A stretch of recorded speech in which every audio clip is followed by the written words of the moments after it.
My name is Alana Hergert. I am 22-year-old. I'm a stay-at-home mom and a wife. This story is about me growing up, going through all of this sexual assault unknowingly and living in a survival mode whole my life. I remember growing up with my mom and with my dad. I remember we were living in a very small place. I didn't understand the poverty, but I just lived there. And I remember my grandfather used to live at the rooftop. We live in a New Delhi. I walked whole my life. We don't have transport.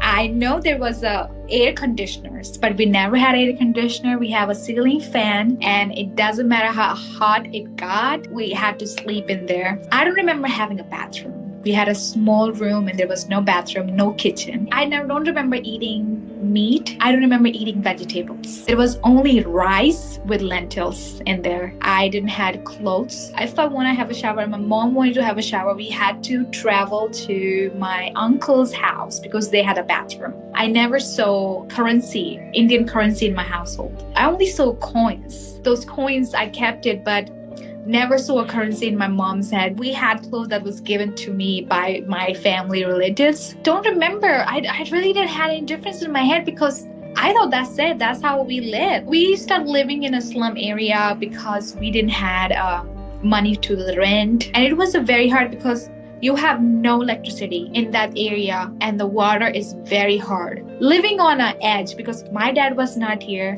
He's working, he's trying to work. I didn't have a life. I remember waking up in my bed with my parents, sleeping with my parents. Didn't have a life at all. I was content. But my mom and dad, I don't know if they didn't know how to show it, but I never had a love experience. I didn't grow attached to them. There was no family bonding time. I was 5-year-old when we had a boy.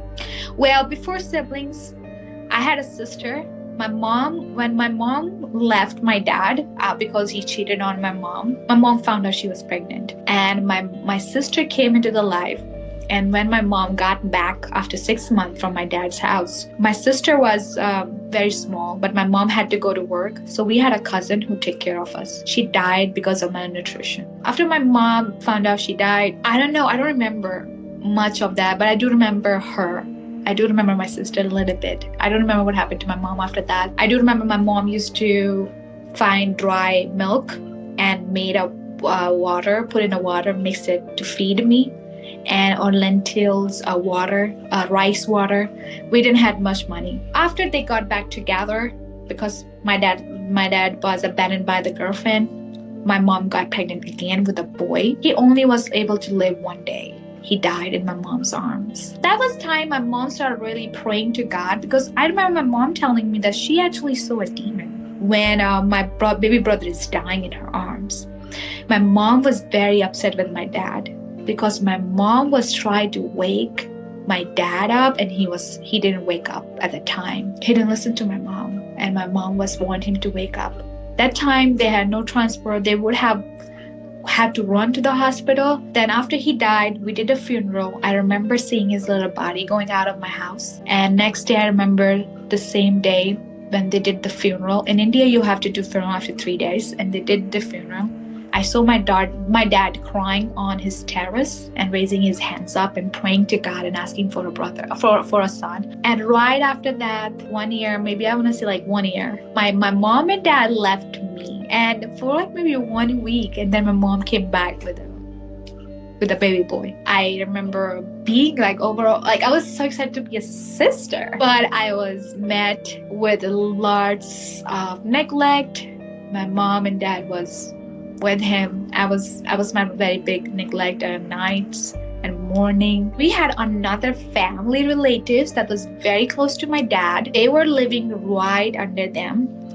They're on the first floor and they have their own house. He was my brother-in-law. He is 64-year-old and he's my brother-in-law. Right in front of the house, there's a shack. And every evening, he used to take me inside that shack. And I remember just being froze. And I feel the blood just went my body. And he pulled my skirt up. I remember him going down there with his mouth. I didn't cry. I was there.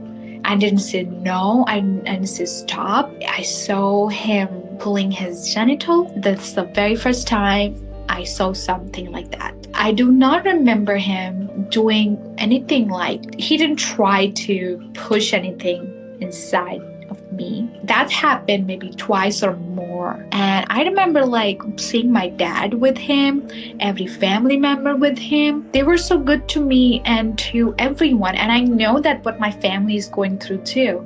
And kind of we need them. It was so crazy, like my mom and dad is in the house, as what he's doing with me in the shack. I never understood it, that nobody was looking for me. But after 3 or 4 times, one night, his granddaughter walked in and she saw me. She said, your mom is calling. That was the end of it. When he died, I remember my cousin sister looked at dad in my eye. It was very silent, but I felt like she was trying to see my reaction when he died. She cried, but I really didn't care about him. As a 5-year-old, I would say I was never taught bad touch, good touch.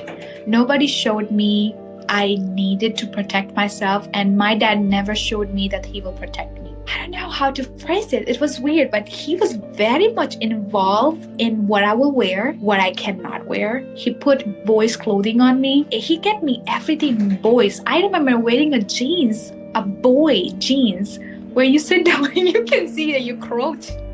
And it was so weird. And I see other girls doesn't have the problem. I was like, what? This is weird. This is not girls. My dad got me shoes. My dad got me shirts. My mom never had a time. She never picked up one clothes for me, ever. I remember my dad used to put his hands on my thigh. Nobody told me, okay, nobody can touch you like that. Nobody can show you these things. My dad never gave me a sense of protection. I never had that connection with him that I can run up to him and say that he did something to me. I knew it. I can never be believed on. My mom and dad really doesn't have anything emotionally investment in me. I was get bullied. I was mistreated behind my parents' back. They said I am black. They used to shame my skin color because I was brown. And he used to call me, your skin is black. Nobody gonna marry you. I was greatly shamed because of my lips, how big they are. My mom used to sweat my hands whenever I used to touch my lips. Said, don't do that. Your lips gonna grow bigger. I grew up my parents telling me how I'm not beautiful. My dad told me how ugly I am. I grew closer to my aunt's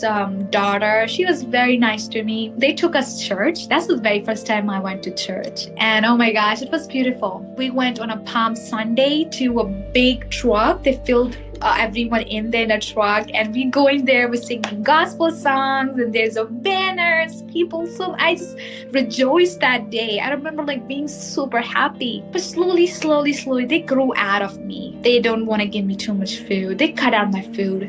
I used to sit in a very small place by the television, so I won't see TV. They don't want me to see TV. They had a son, and that son used to work outside. But whenever he came back from his work, he'd take the copper wires, making like a rope together, and he took me upstairs at the rooftop where all these water tanks are, and he made me sit, and he hit me on my ankles. He just hit me until I'm crying, and I have ankle like my ankles are bleeding and they have scars. And nobody really had a problem with that. They're living here, and there's another relative living down here. And this one boy afternoon came upstairs to the building and want to play with me, and I want to play with him. And he took that play out because he put me on his lap. And he told me to put my hands under his pants. I liked the attention. I liked that he was wanting to be with me. I was very alone, so I did it. I let him do it. I didn't tell anyone. And then after that, my mom and dad had to took me back. We went to a house. That's the very first time I saw a house, a kitchen, a bathroom. We moved there and we stayed there. As we're living there, my dad enrolled me in a school. I started going to school. I met this girl. She took care of me, and she was a tomboy. It was a good time. It was a very good time. I remember being with friends, meeting with them, eating their lunch, having a fun time. Loved going to school, loved learning, loved making a new friends. I cut my hair short. I had long hair, so I was a tomboy. At the age of, maybe 11, my dad moved again. And they moved back to the same people who I used to live with when I got molested. And they enrolled me in a Christian Catholic school. And that's when my mom's sister-in-law came in the picture. Her son was like 16 by then. That time, I didn't have a sexual encounter, but he told me he wanted me to be his girlfriend. Even though we are brother and sisters, he told me to be his girlfriend. He took me in a very dark places and he make out with me. I didn't like it. I never liked it, but it kind of the attention that I was getting, I always craved attention. He came in the picture. He is doing these things with me. He's telling me he loves me. He wants to marry me. He's telling me, and he's doing this stuff with me until at the time of the Christmas, we were at his place, and he took me downstairs and he started taking my clothes off. Thankfully so, my mom and dad walked in, and my mom was very suspicious of him. That time my mom had a very good relationship with God, and I think God just showed her like this is not a good thing for me. My mom was terrified, and I become rebellious. I just flee from my house. I left my brother by himself and I flee. I walked. I go to other people's house to be just around by people. And that's how I met this one guy. After all this molestation, people mistreating me, this guy actually talked to me. I cried with him. I told him what my dad did. He gave me food to eat. He'd take me out everywhere. And then I just loved it. Just loved his attention. He started taking my shirt off and I fought with all my might to stop him. I was just crying and making me stop, don't do it. And he's muffling me. He's putting his hands on my mouth. He's making sure he's smacking me. And he get off me and I'm putting my clothes up, whatever I can. I ran, I fall down on my stair, on the road, concrete road. As I'm running, I met my dad. And he smacked me on my face. And all I can think is like, he doesn't care about me. And when I went to home, my mom beat me up. And then I didn't have a time to mourn or grieve what happened to me. So I keep doing what I was doing. I met the same guy. We went to another park far away from my house. And that's when I know I made a very bad mistake. I don't know, he already had people there. Suddenly these 3 guys showed up. He pushed me on the dirt. And there was like poops there. I can smell it. There's no way out. I cried. And there's another friend. He pulled his phone out. He started making my video as this guy is who I know for so many years.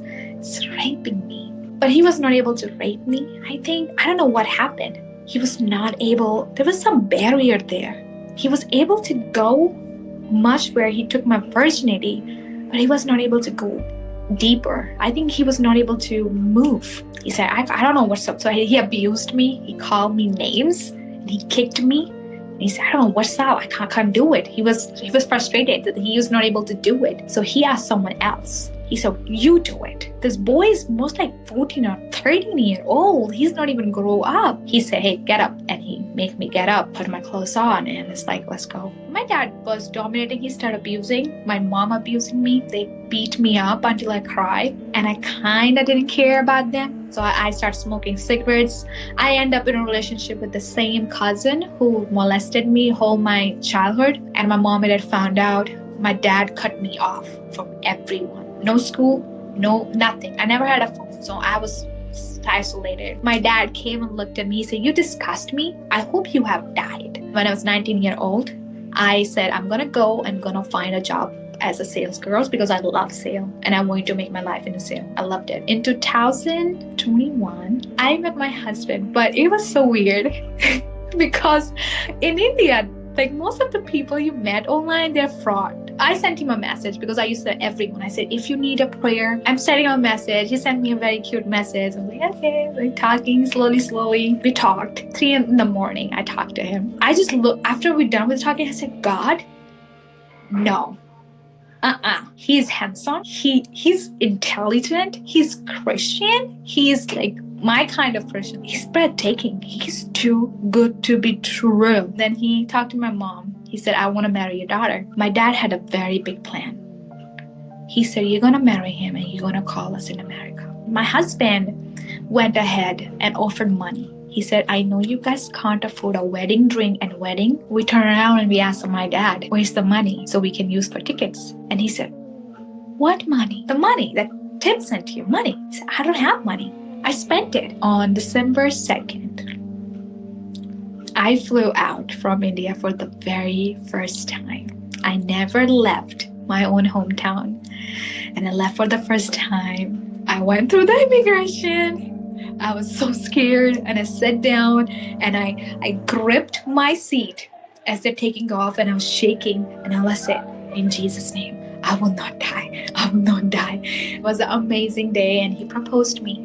Even though we knew we were going to get married, and we got married. And I came back to India, and my mom and dad was changed. They started abusing me physically. They wanted to know everything. And before I left India to meet my husband, my mom said, if you got pregnant, I'm going to kill you. And now I am here with my husband and with my family. I haven't talked to them. I do not know where they live. I don't know what they're doing. I don't have any contact with them. They still message my mother-in-law. They try to get hold of me. They message me, but I blocked them from my Facebook. I blocked them from Instagram. I had an amazing relationship with God, and God said, do not go back